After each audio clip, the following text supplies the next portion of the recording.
नमस्कार दोस्तों, हमारे चैनल अचीवर क्लासेस झारखंड में स्वागत है। दोस्तों, मुझे बहुत सा कॉल आ रहा है कि कछपाल बहाली रद्द हो गया सर, रद्द हो जाएगा। कुछ लोग कमेंट कर रहे हैं। देखो, ऐसे कोई बात नहीं है। मैं सारा चीज़ बताऊंगा कहाँ से बात खुला है और कैसे इसका बात चल रहा है।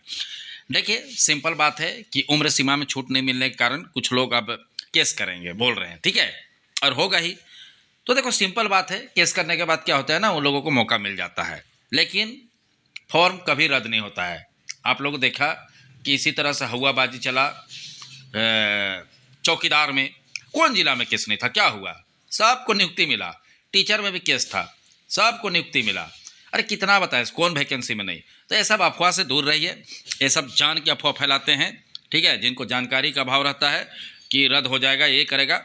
ये प्योर हाईकोर्ट के आदेश पे हो रहा है। आज आप जाके पढ़िए पेपर में, ठीक है, क्या दिया हुआ। चलिए मैं ही बता देता हूँ, ठीक है, देख लीजिए। झारखंड के 31 काराओं में से 14 जिला एवं सेंट्रल जेल में रह रहे क्षमता से अधिक कैदी, ठीक है। इसमें सारा चीज़ बताया गया है कि कछपालों की संख्या बहुत स्थिति खराब है। कहने का मतलब है कछपाल खत्म हो चुके हैं। और एक पेपर है, ठीक है, उसमें पूरा डिटेल दिया है। तो कहने का मतलब है कि पूरा जेल विभाग में जितना कर्मचारी हैं वो पूरे तरीक़ा से ख़त्म हो गया है। और एक साथ और एक चीज़ बता रहा हूँ, क्लर्क का भी फॉर्म आने वाला है कारा विभाग में, ठीक है, जो कि वो क्लर्क विभाग में ही आएगा, सब एक कंबाइंड आएगा। तो जो भी कछपाल के बारे में अफवाह फैला रहे हैं, मैं तो चाहता हूँ पढ़ने वाले विद्यार्थी पढ़ाई कीजिए और इसी तरह से अफवाह फैले, अच्छी बात है ना। नहीं पढ़ने वाले फेल होंगे। ऐसे ही सीजीएल में फेल हुए। सीजीएल में भी लग रहा था रद्द हो जाएगा, supreme court high court, supreme court में हार हो गया। चौकीदार में भी इसी तरह से होगा, केस कर देने से रद्द हो जाएगा, सोच रहे थे, रद्द हो गया, अच्छा से सबको नियुक्ति मिल गया, टीचर में भी मिल गया। तो देखो, तमाम जो पढ़ने लिखने वाले विद्यार्थी हैं, चुपचाप पढ़ाई करिए। मैं बार बार बोल रहा हूँ कि 6 महीना के अंदर इसका एग्जाम हो रहा है, ठीक है, और कंपटीशन बिल्कुल कम है। कंपटीशन बिल्कुल कम है, रिजल्ट के बाद देख लोगे, ठीक है। याद करोगे, हमारा चैनल अचीवर क्लासेस झारखंड बोलता था कि आज सही बोलते थे, ठीक है। तो कहने का मतलब है कंपटीशन बिल्कुल कम है। विद्यार्थी मतलब ऐसा स्थिति में है कि सोच रहे कुछ नहीं हो रहा है, कुछ नहीं हो रहा है, एक दिन अचानक एग्जाम लेगा। तो कहने का मतलब है पूरी तरीक़ा से झूठ बात है कि बहाली रद्द हो रहा है। किसी भी प्रकार का ये सत्य नहीं है, ये पूरी तरह से अफवाह है। और मतलब ऐसा ही जो मन कर रहा है वीडियो बना देता है, ठीक है। आप लोग देखते भी हैं वो लोग का चैनल को, तो देखिए एक्चुअली में समझदारी की कमी है, ऐसा कुछ नहीं है। हाँ, पेमेंट प्रॉब्लम है, तो पेमेंट प्रॉब्लम का क्या उपाय होता है मालूम आप लोगों को? मैं बता दे रहा हूँ। हो सकता है नए नए विद्यार्थी को समझ नहीं है, तो मैं 2015 से ये सब पढ़ा रहा हूँ, लिखा रहा हूँ, हमें अच्छे से जानकारी है। आपको मैं बता दे रहा हूँ, लास्ट डेट 9 तारीख है, ठीक है, मान लो 8 तारीख, 8 फरवरी, 9 फरवरी, जो भी 10 दिन फिर इसका डेट बढ़ेगा फॉर्म भराने का। मैं बता दे रहा हूँ, यहाँ पर डेट एक्सटेंड होता ही होता है।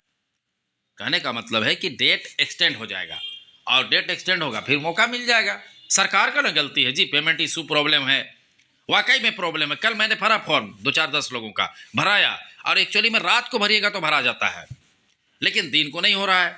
तो ये सरकार का, जेएसएससी का गलती है। सरकार का भी नहीं बोलेंगे, सरकार तो आदेश दे दी है फॉर्म भराओ। तो जेएसएससी का सारे गलती है कि इतना घटिया सॉफ्टवेयर, इतना घटिया क्या बोले सर्वर रखा है। मगर हमको तो शर्म आता है यार, ऐसे ऐसे क्या बोले कि इतना बड़ा सर्वर जेएसएससी है और उसका ये हालत है। बताओ क्या ये लोग, कुछ नहीं होने वाला है, समझे ना, इस देश में वैसे कुछ होने वाला नहीं है, ठीक है। बातों को समझ रहे ना? सर्वर ठीक है, सर्वर क्रैश कर जाता है, तो ये क्या है, ठीक है। तो कहने का मतलब है, तो आप लोग आराम से समझिए कि पेमेंट इशू सॉल्व हो जाएगा, डेट भी बढ़ेगा जो नहीं भरे हैं। और ये अफवाह से दूर रहे, पढ़ाई कीजिए, क्योंकि नहीं पढ़िएगा फेल हो जाइएगा। फिलहाल आप देखिए कि 5 विभाग में नियुक्ति पत्र मिला, वो सब फेल होकर बैठ गए। इसी तरह से अफवाह में रहे थे कि रद्द होगा, एग्ज़ाम नहीं होगा। बहुत सा टीचर बहाली में भी वही हुआ। एग्जाम्पल जो है मैं तो सामने बताता ही हूँ, टीचर का बता सकता हूँ, सीजीएल का बता सकता हूँ। सीजीएल में खूब हल्ला था कि सब रद्द हो जाएगा, ये हो जाएगा। क्या हुआ? सब नियुक्ति पत्र ले रहे हैं, और नियुक्ति पत्र लेके सब ऑफिस में बैठे हैं, बड़े बड़े कुर्सी में, ठीक है। टीचर जा रहे हैं पढ़ाने, चौकीदार ऑफिस में है अपना, ठीक है। बहुत सा ऐसा विभागें हैं। तो कहने का मतलब इस सब से दूर रहिए। अगर अगला बार आप चाहते हैं कि ऑफिस में बैठना 26 जनवरी को, तो पढ़ाई कीजिए, नहीं तो ऐसे ही रोडे में दिखिएगा, ठीक है। अभी तो जो शिक्षक बहाली में फेल हुए तो रोड में होंगे, ठीक है। और जो शिक्षक बन गए वो एकदम ऑफिस में होंगे, झंडा फहरा रहे होंगे, जनगण मन अधिनायक बोल रहे होंगे, ठीक है। चौकीदार भी जनगण मन अधिनायक बोल रहे होंगे। और जो फेल हुए वो पता नहीं कहाँ होंगे, हमको नहीं पता है, ठीक है। तो पढ़ाई करो, हर बार ऐसे ही नौटंकी, मैं तो शुरू से बोल रहा हूँ इनका ऐसा ही नौटंकी है, ठीक है। हर बार इसी तरह से करता है जेसीसी, लेकिन अंततः नियुक्ति पत्र मिल जाता है। तो किसी को ज़्यादा टेंशन वाली बात नहीं है, पढ़ाई कीजिए, मेहनत कीजिए, ठीक है। लोग बोलेंगे कितना पढ़े, तो पढ़ते रहो, ठीक है। बाकी रिजल्ट के बाद मिलेंगे, जैसे अभी मिल रहे हैं हम लोग सबको, ये बहुत सारे शिक्षक हाल ही फेल से मिलते हैं, ठीक है। सैकड़ों लोग उससे मिलते हैं, नया एडमिशन हो रहा है, तो उसी तरह से मिलेंगे जब कचपाल का रिजल्ट आएगा तो, कि क्या हालचाल है बोलेंगे। तो इसीलिए ज़्यादा टेंशन मत लीजिए, अफवाह से दूर रहिए, पढ़ाई कीजिए, ठीक है। पढ़ाई कीजिएगा तो सक्सेस मिलेगा, क्योंकि बहुत सा फॉर्म आने वाला है। समझ गए बातों को? तो चलिए, वीडियो देखने के लिए बहुत बहुत धन्यवाद। चैनल को सब्सक्राइब करना नहीं भूलिएगा।